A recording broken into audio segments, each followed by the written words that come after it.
so in the story, perhaps we have to suspend some of our need to have logic and the need to comprehend things in a human way, in the chronological human way, if you will. So with that in mind, this day between Christmas and New Year's has always been celebrated as the Feast of the Holy Family. Why? Because up until thinking about the norms, if you will, of society, up until the birth of their child, in a sense, they are a questionable married couple, because the story doesn't ever tell us when Mary and Joseph get married. She is intended, supposedly, which, again, I guess we have to suspend some of our logic in this, thinking back to the first century when things happened. That often in the betrothal is when legally the couple would be now established as a married couple. It's interesting, right? We are, by the way, we are the only country in the world that gives to clergy the right to legally marry a couple. In every other country in the world, the couple to be married has to go to the magistrate or the legal entity in the town, and it is there that they become a couple, married couple, in the legality. And if they choose, then they would come to the church and have their marriage, legal marriage plus. We are the only country that does legal weddings by clergy. Interesting, isn't it, that in a country where separation of church and state is a hallmark, that we don't have separation of church and state when it comes to marriage and the legality of marriage. In any event, to celebrate the Feast of the Holy Family, that the journey is completed.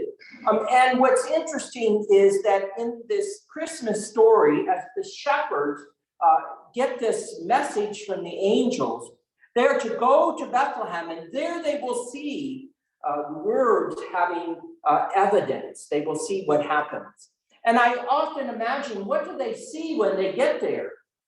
We're not really told in a sense, except this: a baby lying in a manger. Notice it doesn't even say that the mother and father are still there.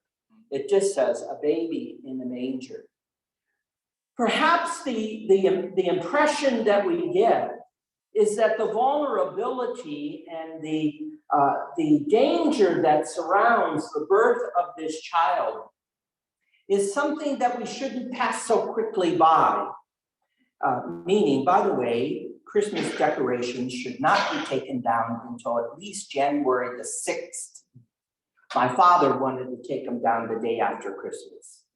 And we fought every year because it doesn't happen that way. But in any event, that we shouldn't pass so quickly by the birth without pausing and reflecting on not just the significance of this child, but what we see in the vulnerability and the danger and the fragility of life itself.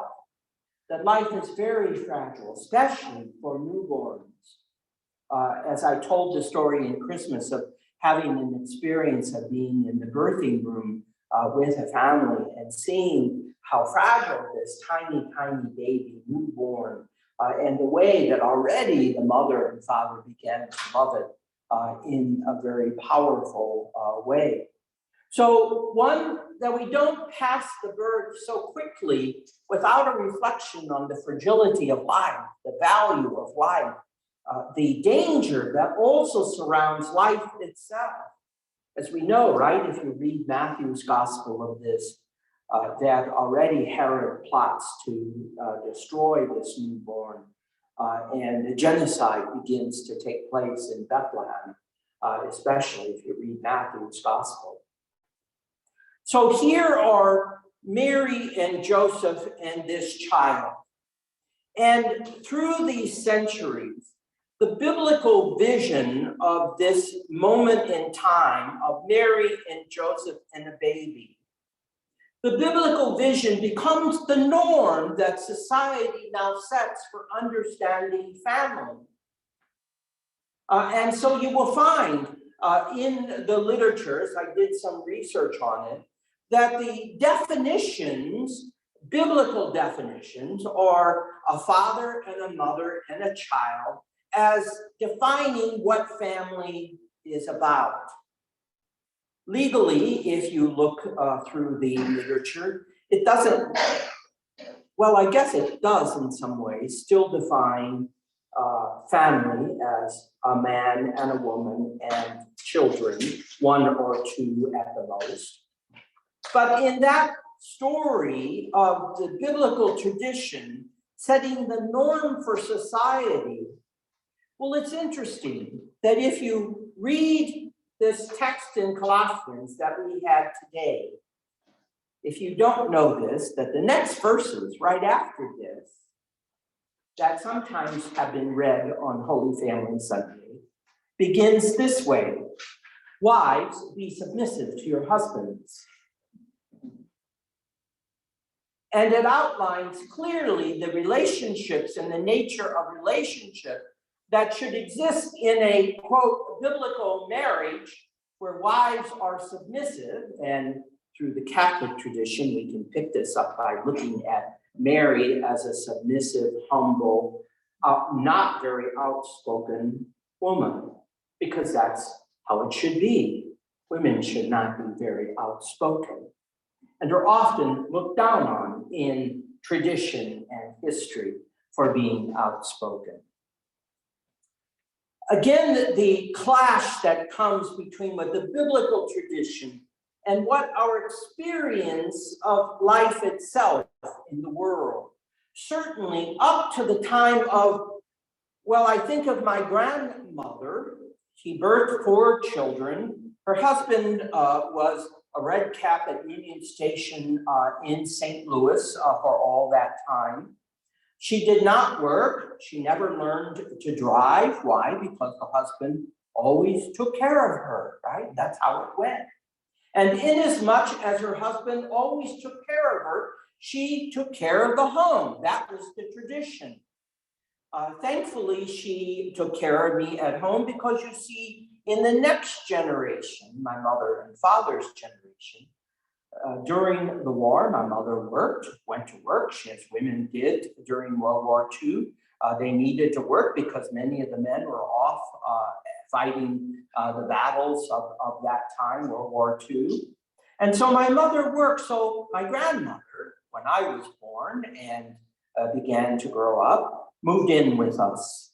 So that's also an experience of family, where there's an extension of the family to the parents of the previous generation, because out of necessity in many ways. My grandfather died 2 years after I was born. My grandmother, she had to go somewhere because she couldn't live in a huge house by herself.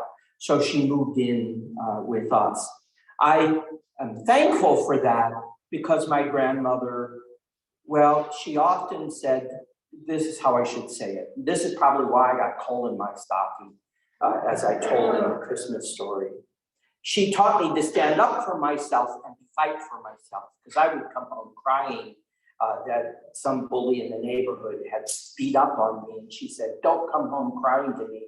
You need to stand up for yourself. So I thank my grandmother for saying that. She was also the one who let me lick the beaters when she was making cake, right? Which to this day, every time I do that, I think of her. So families began to change in that time period, and changed to the sense that the negotiations didn't fit maybe with the biblical tradition anymore that saw that women should be at home taking care of the children in the house.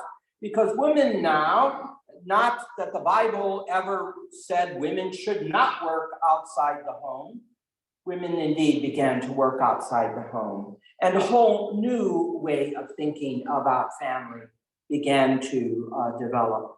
It's interesting in this story of the norm of thinking that family is always defined by Mary and Joseph and the baby Jesus, meaning a man and a woman, husband and wife, and their children, that in my family, on my father's side, he had 4 sisters. All 4 were married, had long marriages.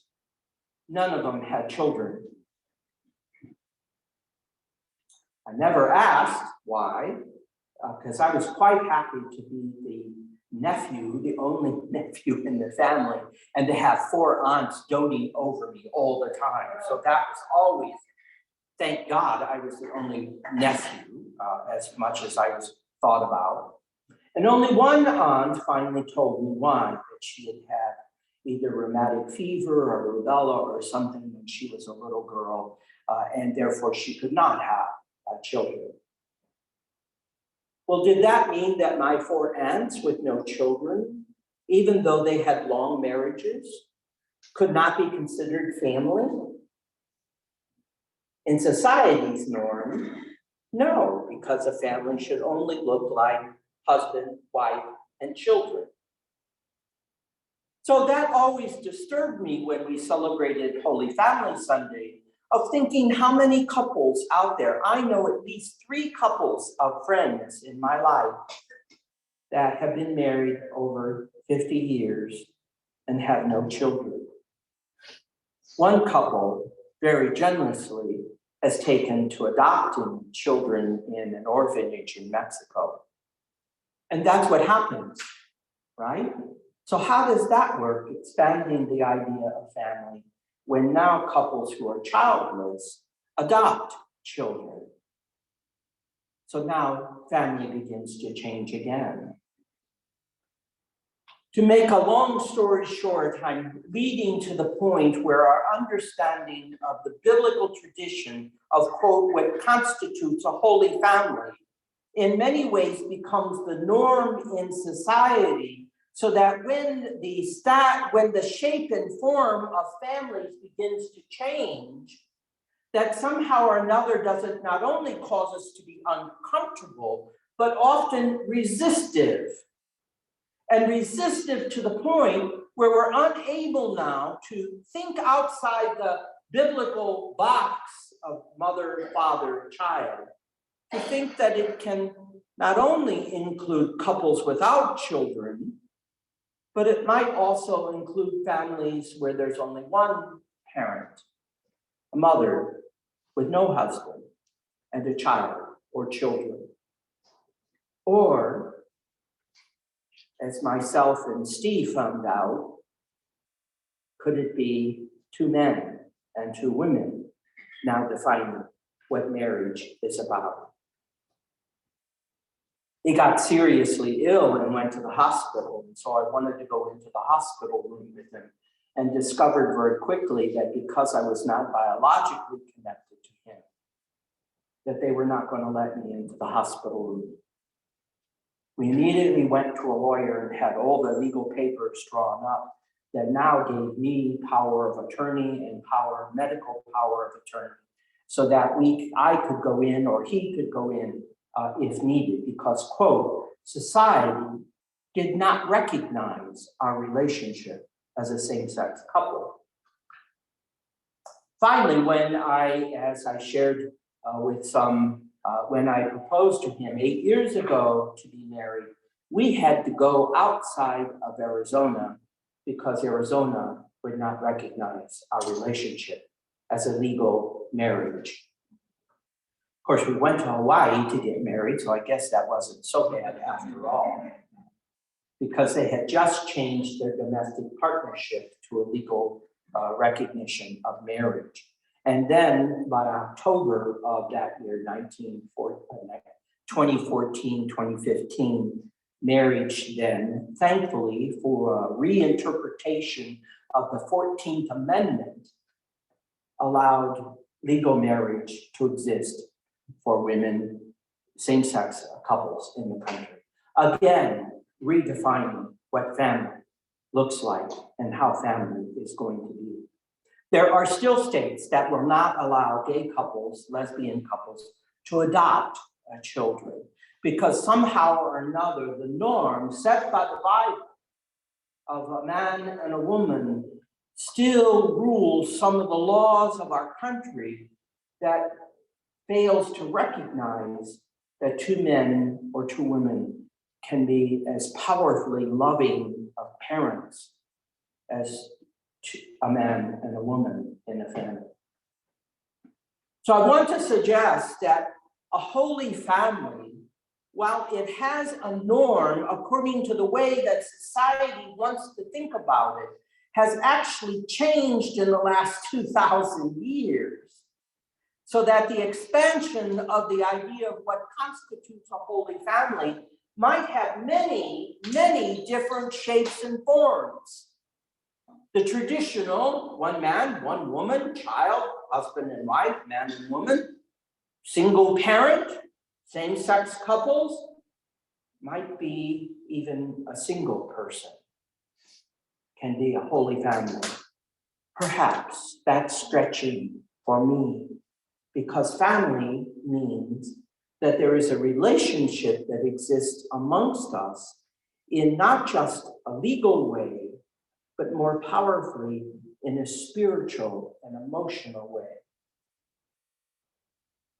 That family exists when we come together to be in relationship with each other, accepting each other for who they are, with an awareness that the value and dignity of life is not first defined by the norms of society, but is indeed defined by the norm of the biblical tradition that places equal dignity in every person. And inasmuch as there's equal dignity in every person, then indeed the opportunity to come together as a family exists for everyone. Finally, the message back to the scripture and just a couple of more thoughts. Remember, the scripture comes after, 30, 40 years after. And if you go back, and I would just invite you to go back, what's interesting is that it takes them 3 days to discover that Jesus is missing. One short story, I would go shopping with my grandmother since she took care of me. And I remember going into a small department store in the suburb of St. Louis. And I just thought that it would be so much fun to go and hide in the clothes racks, not realizing how panicked my grandmother would be that I was missing, and laughed when she finally found me. And she said, wait till I get you home, I'm going to tell your parents. The drama of, think about it for a moment. Remember the Christmas story, wrapped in swaddling clothes, laid in a manger, the son, the firstborn. 3 days he's missing. If you read the end of the story, 3 days he's in the tomb to be resurrected to life. The first followers of Jesus were lost after he departed from their midst. Where are they going to find him? They want to find him. They long to find him. They're anxious and worried. Where is he? Just like Mary and Joseph. They find him in the tomb, in the temple, meaning in the place where they come together as families to listen to the scripture as we have done, the wisdom, and to grow into an understanding of what it means, not only to be holy in terms of God's image, but also how to be community together. That's what the scripture can tell us today.